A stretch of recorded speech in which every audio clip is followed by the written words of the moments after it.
Obviously, they just acquired Joel Farabee, Morgan Frost in that trade with Philadelphia. So was this all part of the plan, do we think, in Calgary, or are they kind of retooling on the fly here?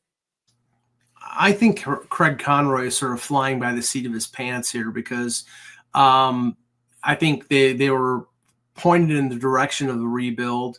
They've had a very good year, better than a lot of people expected. Dustin Wolf, who we've talked about in the show previously, is a legitimate Calder Trophy candidate, and they're hanging in there. And the deal that they made with Philadelphia was a salary dump deal on the part of the Flyers, but you got a couple good young players in the mid-20s range, and Morgan Frost and Farabee that have term. One has term on his deal, the other one is still retainable, and I think they see an opportunity here to build on what has happened so far this year and maybe make a dash for a playoff spot. Now, the three names that you mentioned, Kadri is under contract long-term, so is Weegar.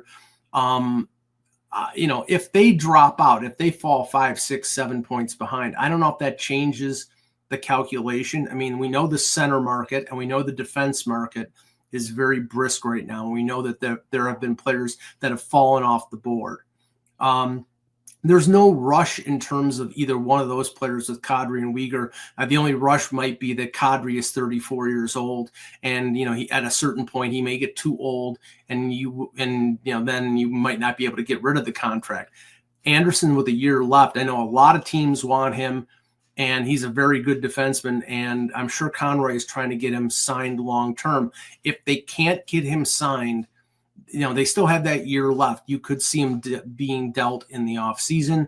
If they get a king's ransom, maybe they trade him at the deadline. But I think they're probably going to stick with what Conroy has said and keep those players and try to make a run for the playoffs.